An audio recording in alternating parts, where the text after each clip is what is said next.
Hello, grandchildren. Welcome back to another episode of Granny Goatee's Food Review Show, where Granny Goatee reviews your favorite foods.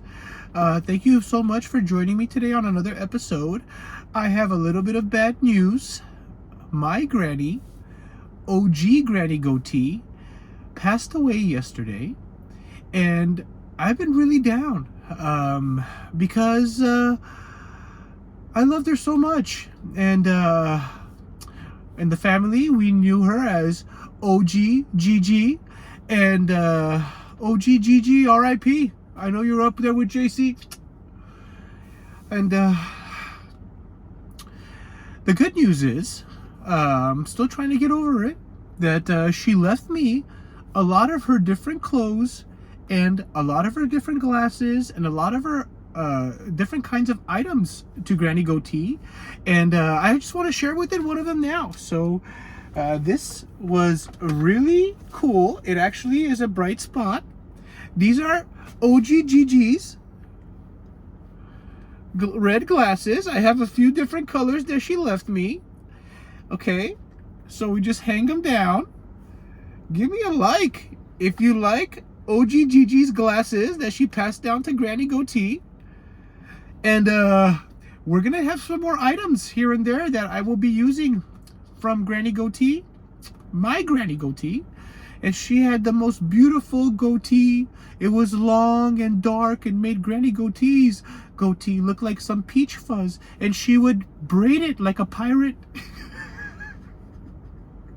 she would braid it like a pirate, and she was the best granny ever. So moving on, today we're going to be reviewing El Pollo Loco's double Baja shrimp tostada. Now, on the menu it said that it was a new item, but I did a little bit of research and I found that it's been out since April. Okay, now it looks really good, and I already counted. There's actually 10 little shrimps on here. Take a look at that. Oh, I just opened that and it smells wonderful. Oh, wow, it really has taken my mind off of OG Gigi. I'll do a little twist. Another little twist. Now, the reason I like the tostadas, and I've never had this one before, is because I actually like to eat the shell. Sometimes it's good, sometimes it's not, depending on how old the oil that they're using is. So before I dig into this and give you my review, I want to tell you a little bit about El Pollo Loco's history. So El Pollo Loco was founded in 1974 by Juan Francisco Ochoa in Guasave, Sinaloa, Mexico. In 1980, he expanded into the United States, but in 1983 he decided to sell off his United States portion, and he retained the Mexico portion.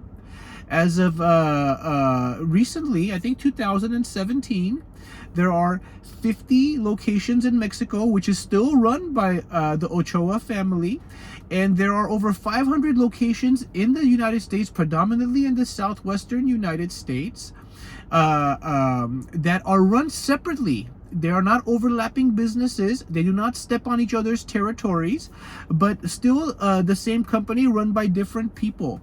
And as of 2014, I believe, El Pollo Loco is publicly traded company on the NASDAQ under the ticker symbol, Loco, L-O-C-O. Okay, all right. So they gave me. Oh, would you look at that? They did not give me any plastic silverware, and that's common. A lot of fast food places do not give you everything that you're looking for because they like to make you suffer. So I used a coupon for this. I paid $12.13 with the tax included, but it would be $13.89 if you were just to get this item. It's only one item. It does not come with a drink. It comes with a like a salad dressing, but that is very expensive.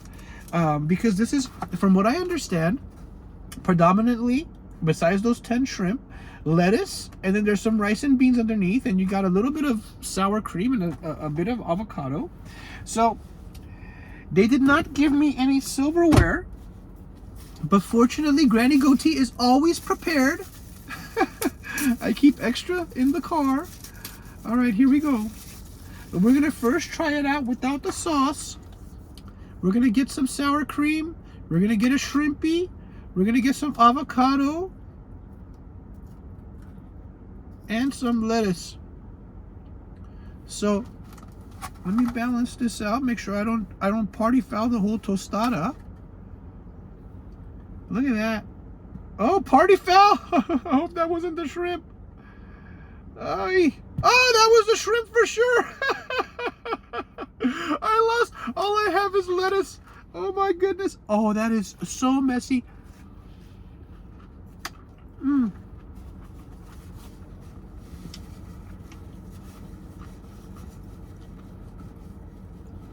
Oh my goodness. Now I have to get a car wash. Okay. Now let's do one more. Let me get one good for the camera. I just got to get a good grip on it for y'all. Oh, I see what's happening. The shrimp is coming off. Okay, let's not be too picky here. And just get you a good shot of the shrimp.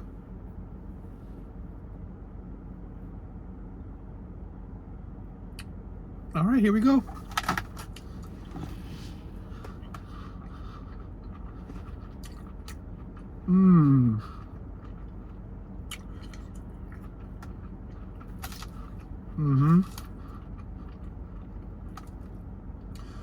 Whatever seasoning they have on this shrimp, it's wonderful.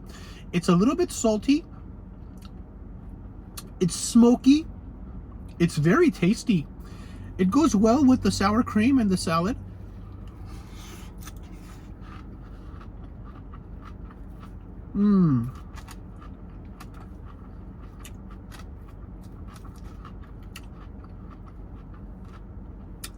The shrimp does not have a rubbery bounce. It's cooked perfectly. I'm very surprised that El Pollo Loco is putting out shrimp like this. I was expecting it to be rubbery and overcooked. Here's some of the beans and the rice that is at the bottom of this tostada.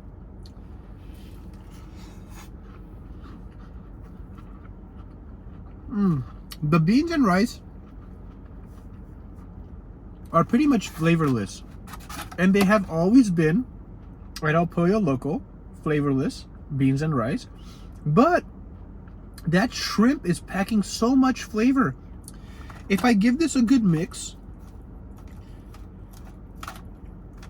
I bet some of that shrimp flavoring will go down to the beans and rice. Now, when you look at this thing, it's a lot of food. Okay? So maybe with the shrimp, you are getting somewhat of a deal.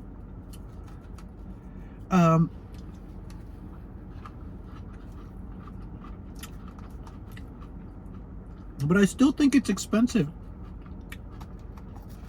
All right, here, let me get you one more look at this. Just the shrimp. I mean, take a look at the shrimp. Oh my gosh, I'm having so much trouble today with balancing this tostada. They are not very large, but they are very tasty and flavorful. And of course, this is the star of the show. When you get this dish from El Pollo Loco, this shrimp is the star of the show. So if everything else was extraordinary and the shrimp was mediocre, I would not be happy. But because the shrimp is really good, my only qualm is that it's a little bit salty.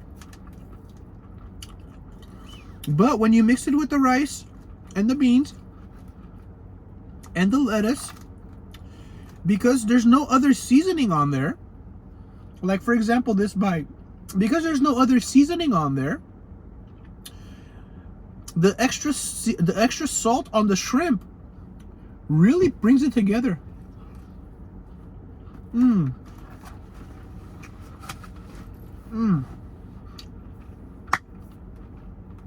Very pleased with that. Now, I'm going to go ahead and finish that off screen. What would I give this Baja double tostada shrimp thingy majiggy? Gosh, this one is a little bit hard. I would have to give this meal a 7.3 out of 10. 7.4. We're bumping it up. We're going to give it a 7.4 out of a 10. I will order it again, and I will eat it again. I did not pour any of the sauce on top. You really don't need it. This is what the sauce looks like. I think it's like a cilantro-based dressing. I'm not going to use it. There's plenty of flavor inside of this tostada. You just mix up the sour cream with the lettuce and the shrimp flavor. It'll push you through. Now, if you want to add the dressing, you can. Let's see what it tastes like. Give it a little tongue action. A little slurpy.